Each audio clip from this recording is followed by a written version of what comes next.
White হাউসে যুক্তরাষ্ট্রের president Donald Trump, vice president ও ইউক্রেনের প্রেসিডেন্ট জেলেনস্কির মধ্যে বৈঠক তীব্র বাকযুদ্ধের রূপ নেয়। এ সময় আন্তর্জাতিক গণমাধ্যমগুলো সেখানে উপস্থিত ছিল। গেল শুক্রবার বৈঠকে রাশিয়ার সঙ্গে চলমান যুদ্ধে ওয়াশিংটনের সমর্থন ধরে রাখার চেষ্টা করছিলেন জেলেনস্কি, কিন্তু বৈঠকের পর পরিস্থিতি আরো জটিল হয়ে ওঠে। এর প্রতিক্রিয়া দেখিয়েছে আরেক বৈশ্বিক মোড়ল রাশিয়া সহ অন্য দেশের নেতারাও। ট্রাম্পের সাথে বাকবিতন্ডার জেরে হোয়াইট হাউস থেকে রীতিমতো বিতাড়িত হওয়ার পরও যুক্তরাষ্ট্রের নাগরিকদের ধন্যবাদ জানিয়েছেন জেলেনস্কি। সামাজিক যোগাযোগ মাধ্যম এক্সে দেয়া এক পোস্টে ডোনাল্ড ট্রাম্প ও মার্কিনীদের প্রতি কৃতজ্ঞতা প্রকাশ করেন। এ সময় তিনি দাবি করেন ইউক্রেনের চাওয়া দীর্ঘস্থায়ী শান্তি, আর সেই লক্ষ্যেই কাজ করছেন তিনি। যদিও যখন জেলেনস্কির বৈঠক তীব্র বাথানুবাদে রূপ নেওয়ার পর আলোচনা ভেস্তে যায়, জেলেনস্কিকে হোয়াইট হাউস থেকে বের হয়ে যেতে বলা হয়, তাও আবার মধ্যাহ্নভোজের আগেই।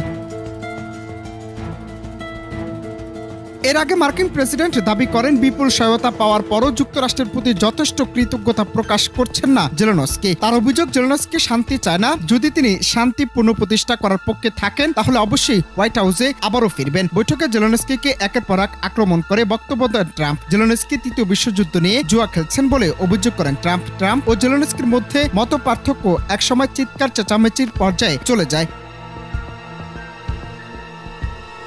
ডোনাল্ড ট্রাম্পের কাছে ভলোদিমির জেলেনস্কির অপদস্থ হওয়ার ঘটনায় যখন তোলপাড় বিশ্ব, তখন ইউরোপীয় মিত্রদের পাশে পাচ্ছেন ইউক্রেনের প্রেসিডেন্ট। ফ্রান্স, পোল্যান্ড, পর্তুগাল সহ বিভিন্ন দেশের রাষ্ট্র ও সরকার প্রধানরা সামাজিক যোগাযোগ মাধ্যমে জেলেনস্কিকে দিচ্ছেন অকুণ্ঠ সমর্থন।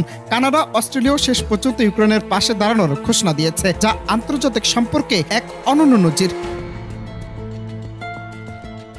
অনন্ত হাসান মাসুদ, বাংলা টিভি।